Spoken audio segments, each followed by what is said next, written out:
In this video, I'm going to show you the exact testing strategy we use to help one of our brands go from $1.50 revenue per visitor on their post-purchase funnels all the way to $20 in just 1 year, and how we're making over $15 in profit every single time someone hits these funnels. So without further ado, let's jump straight into it. All right, so the first thing we're going to start off with is the actual metrics here. So I want to highlight some stuff just to make sure that we're all on the same page going forward here. So as you can see, this is the analytics dashboard from that store. You can see in the last 365 days, we made about $235,000 from post-purchase funnels at a $13 RPV. And an 11% conversion rate. Now, what I want to show you is this. Now, obviously the graph here is not that great because it's showing by day. Right now, there's no way to actually make this go by week, but hopefully I'm working with the guys to get this done. But as you can see from here, as we go up here, that line was horrible. From here all the way as we go up here, you can see that there's a increasing line, and I'm going to show you this in more detail as we go through the funnels of how we're increasing this RPV over time. And then as well here, you can see another thing that's very important is the actual average upsell value, which you can see has been going up all the way from like $50 all the way to now at around $100. So this is just the analytics, just to kind of show you what a year of post-purchase funnel testing looks like. I want to address one thing before we jump into this section where I'm going to show you this, because I think a lot of people misunderstand what these funnels are supposed to do and how you're supposed to be treating them. So the same way that you're testing new ads, new landing pages on the front end, new email campaigns and flows, you should be doing your post-purchase funnels every single week or every single month, exactly the same way, because you can constantly increase the RPV if you follow the testing structure that I'm going to show you in this video. So now let's go through some of the numbers just so you can see how things were. So I'm going to start here with the starting point. These guys were actually on OCU, which if you're familiar, it's the Zipify app. They're okay. I mean, obviously, if you're on OCU, I would highly recommend you use Aftersell instead. There's a link in the bio for you to get it there at a good deal, obviously, because they're my homies. But, Aftersell overall is just a better app. That's why I partnered with them, because, they have way more capability to test stuff, and split testing is a lot easier to do here. So looking at the first starting point, so they have a $135 AOV on the front end. Their RPV on OCU is about $1.50. They were making no money from their thank you page, and this is going to be important as well. So before we go into this, I think it's important to explain some of the things that are available right now that we can't actually go around. So there's certain limitations that we can't really go through. So the first thing is going to be currency. So if you are running a store in USD and then you go sell in Canadian dollars with Shopify Markets, you cannot upsell these people. They won't go through the funnels, they'll skip. So what you can do is, because the USD traffics are going to go through the PPU funnels, these ones, you can take them straight to the thank you page, and that way you can completely bypass the post-purchase and still offer them something here. And this is why this $0 generated is so important, is because they were not making any money from these funnels on the thank you page, which means all of their international traffic was not getting upsold. So let's go into the first test. So as you can see, the first test we went through took us immediately from $1.50 all the way to $6 or $6.9. So it's about $7. The second test we did, which as you can see was about 2 weeks from then, we went all the way from $7 to $10, and then from 10, you can see it took us about a month and a half of us testing, and we had a couple of tests that failed. We ended up here at 11, so another 10% increase from there. Did a bit more testing over the course of the month after that, landed at $13.90, so just about $14. Tested a bit more, got closer to that $14 mark, and then from 14 managed to crack 17 after a bunch of actually failed tests. And then from there, you can see we went from 17 to 20, and we're just about testing this right now from April. And as you can see, we're around 19, but most likely this is a test based off of this. So as we fragment this out to the next test, we should go above 20. Now, one thing to note here as well, which is very important, is this metric right here. So this is the thank you page RPV. So this is like how much revenue we're making from every time someone hits the thank you page. The thing is that not everybody is going to hit this, but everybody is going to hit this. So essentially, everybody that saw this is going to have this RPV plus this one, but everyone who saw this alone will only have that RPV. So this is actually skewed because these people already took an offer, but then they're still seeing this offer, and some of them are even taking it. So just to see how we went from essentially 0 all the way down to getting over $2 as you can see here, and then also $1.90 here. So we're in that range right now. And you can see from like a 2.8K visitors, we're able to do $24,000, which before that, you can see at 3.6K visitors, we were doing 26. So all these numbers here, obviously just to show and prove, like as you see, look, this was when the RPV was lower, 4,000 was 24K. Versus here 2,800 is 24K. So the efficiency of the actual funnel is going higher.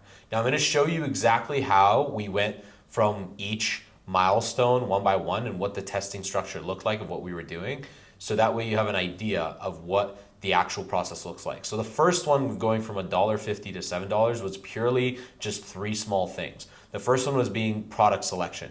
So essentially for each step, what were they upselling? And then also in the actual order that they're going in. So for example, to explain this just very quickly, if you have products A, B, C, and D, you can put this one in upsell 1, this one in upsell 2, this one in upsell 3, and this one in downsell 1, for example. Now, based off of this conversion rate, if you were to switch A and B, you might actually get a higher conversion rate on step C, for example, and B might make A convert better after someone took B. So we want to test every single option of these to see which one of them does best. Now in this case, we had 3 products to play with, so we were just moving them around in terms of these steps to figure out the order that works best.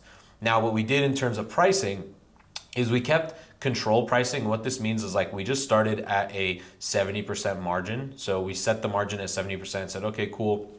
We're going to start with a 70% margin, and then we can play around with the pricing later. The biggest thing to find out first is the actual product selection. And then the landing page is super basic, just our normal setup, just having like, a typical headline, and then the offer, and then, some, buy button, typical stuff. Nothing too crazy. Again, no advertorials, nothing like that, because we still haven't proven any of these. And that took us, just with those tests right away, we went from 1.5 to 7. I don't know what that is, like a 4.5x basically from there. Now, how we went from 7 to what is it, 7 to 11, so this is like the 10 mark. This all came down to price testing and offer testing. And people think these are the same, but they're different, because price testing is essentially, it could be the formatting. So for example, what we do is if we're selling a bundle, we might say like, $40, or we might say, if it's a 4 item, it's like $10 per. So that way it's like, you can do this pricing instead of this pricing, and that can convert better. Another thing that you can do as well in terms of price testing is you can try, 40 versus 39 versus 38.50. And the goal is to see which one gets you the highest conversion rate. If you can increase the conversion rate more than the drop in price that you did, then you're essentially going to be in the green, and it makes sense to go with that offer. Another price testing that you can do can also be from the perspective of, if you are, and this actually goes into price testing and offer testing, is if you're doing, 6-month or 12-month bundles, then you can basically show the price per month. And that way you can actually get a higher conversion rate, because people are now thinking in months, not thinking in dollar amounts per unit. Same thing with the offer testing. So this is where we test, for example, BOGO. We can also test, save X% off. We can also test, save dollar off.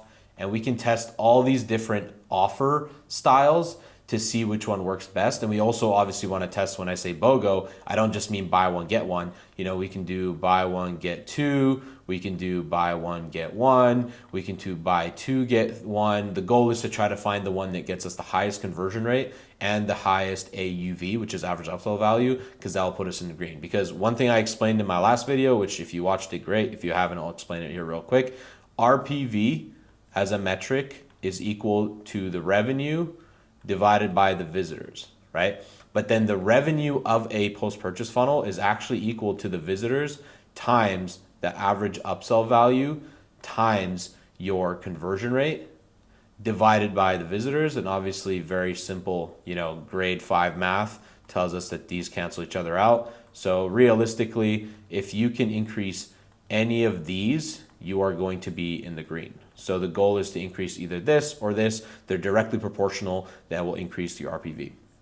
So that's how we got from $7 to $10. Now, how do we go from $11 to $17. So this came down to copy testing and landing page UI testing. What I mean by this is now that we actually have the right offer and the right pricing that makes sense, the next thing to do is to start increasing mainly conversion rate, because now we have the average upsell value locked in. Now we have one more variable to play with. Now there's a lot of ways to increase conversion rate. Obviously you can have from a landing page UI testing, there's a lot of things you can do. You can do banners, you can do badges, you can do better images, and then the images is essentially what goes into the content, so those tie into each other, so it's like relatively the same here.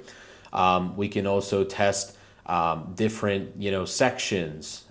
We can test a lot of different things from a landing page UI perspective, like even colors, so colors of buttons, colors of text, formatting of text. All of those are landing page UI tests that you could do. And then from a copywriting and angle perspective, you can go avatar based, based off of the traffic that's coming in from that avatar. You can go awareness based, target people in specific awareness levels. You can go sophistication based, so depending on what state of sophistication the customer might be in and what awareness level and what avatar, obviously these all tie in together. You can write copy specific to that. You can also do copy that's based off the funnel that they came from. So if they came from a specific funnel for knee pain, for example, so knee pain, you can take them there. If they went to back pain, you can take them there. So the goal is to use copy, content, and your UI to get the maximum conversion rate possible. And this is the same thing that people do on the front end anyways. Now it's not the same from the mechanics, it's not the exact same philosophies, but it's the same process that applies. So now that we locked in our actual offer and price and we have better angles, then we just continue testing and repeating this process. So how we went from $17 to $20 was essentially going back to offer testing now that we have a landing page that was significantly converting better. And I'll show you how this math actually made sense as this number went up, and how us going back to offer testing was the right move, and how it moved this RPV from $17 to $20. Because as you can see here, when we went with offer testing, so let's say we had a BOGO price, right? If we had a BOGO price and we had this set at $40, what we did is a combination of like offer and price testing. So you might have tested, instead of BOGO, did buy two, get one, and then did a sharper discount on more units, which still brought this average upsell value, let's say, to a $65 rather than it dropping much more. We also tested different products in this step as well. Another thing was landing page. So again, copy. This is going more in depth. So before, it was mainly about finding the angles that work. Let's say we found out that the gifting angle works. Now it's how we actually format the copy. So whether we do long form, so this could be, advertorials, this could be listicles, there could be a TSL. If you're on a platform like Checkout Champ or something that allows VSLs, which hopefully on Shopify we'll be seeing soon, then you can also obviously do a VSL. Those tend to do very well in upsells when positioned right and depending on your avatars. And then ad-based, this is something nobody really does, but essentially you want to also be building your funnels based off of the winning ads that you have. So if you have a specific ad that's working and it's positioning the product at, a stage, 2 awareness, I guess like that's problem aware, and then you essentially are using a specific mechanism to get that to work, you can loop that mechanism into the upsell product, and that will help you get a higher conversion rate. And that will work as long as that ad is doing well. And when that ad dies and you switch to something else, you also want to switch that upsell. The second thing is social proof and risk reversal. So this is where we're just bolting up the page to try to increase the conversion rate. So this could be reviews, this could be money back guarantees, this could be warranty, this could be Trustpilot. So this is where we're getting more in depth about what we're doing in terms of trying to increase the conversion rate and reduce the risk. And that's how we went from $17 to $20. Now, I guess one important question is, how do we plan on increasing the RPV as time goes on? So the first thing is going to be segmentation and thank you page. So thank you page testing is actually huge, and we did this, but we want to do this way more because we think we can crack a $4 plus RPV on the thank you page with this brand specifically. So we're just testing a bunch of different stuff there. And again, the process there is the same. So you can test different visuals, you can test different copy, you can test different offers. It's the exact same process, just different real estate, and you have to position it a different way. For segmentation as well, so we want to start segmenting people based off of their AOV and based off of how many units they buy. So if somebody buys one, we want to upsell them something else. If somebody buys two, and if they spend more than like $60, we want to upsell them something else. And the goal is to try to create these more personalized funnels for every customer. The second thing that people don't really think about is better COGS and margins. So this is something we're helping this brand with, is trying to get better COGS and margins on their products. Because if we can get better COGS, let's say we lower our COGS by 15%, that will allow us to potentially lower our prices on the upsells by 10% and pocket that 5% difference, which at a bigger scale could mean a lot more money. Same thing obviously with the margins, both on the front end and on the back. We'll be able to get more profit from every single order. We're also going to start introducing and testing new products. We actually do this almost as like a pre-sell first. So we might position these products as like limited time stuff in the post-purchase for people to take them. Then based off the take rate, we decide to source the product. That way we don't have to go through that whole process before we've proven if that product is actually going to work.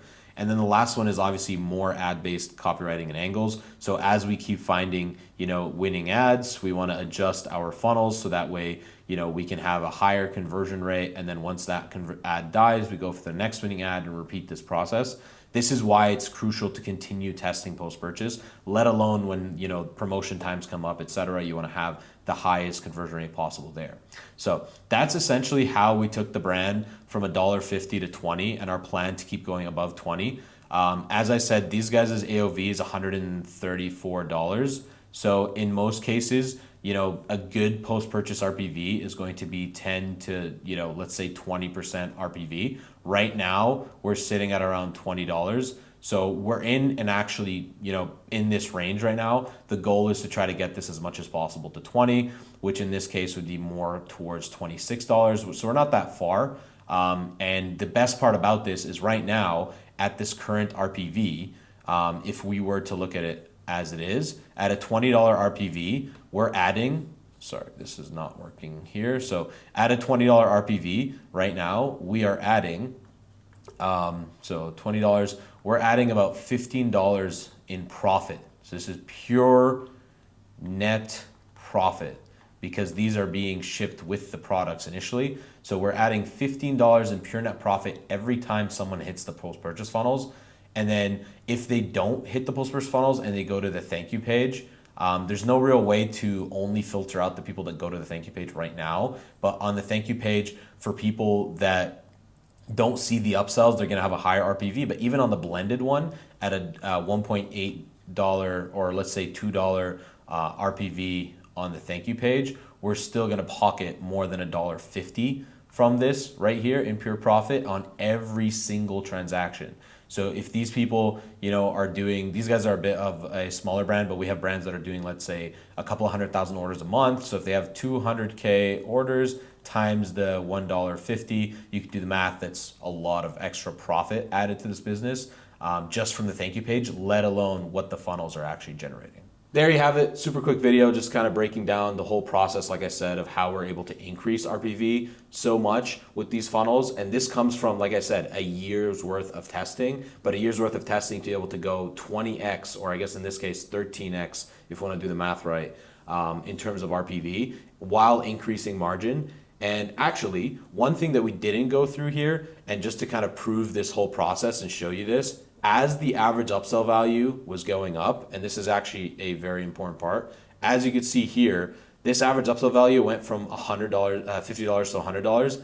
If you look at the conversion rate, it has stayed flat within this 10 to 11% range. So what this proves is that the conversion rate of these steps continued to get better as the average upsell value went better, so that the conversion rate could stay the same. Because again, RPV equals average upsell value times conversion rate. Now the thing is that the more that this goes up, usually this goes down because you're increasing prices. So we've been able to increase the price while maintaining this about the same, which is what allowed the RPV to go way up. And as you can see, obviously from all these charts, that's the entire process. So if you're currently running a brand that's doing over 500K a month and you're looking for somebody to help you dial in your post-purchase funnels, because I can guarantee you almost 90% of you guys watching are not doing so, click the link below, book a free audit. Me and my team will go through your funnels step by step, see what you guys are missing and help you along the way. If you like this video, leave a thumbs up and I'll catch you guys in the next one.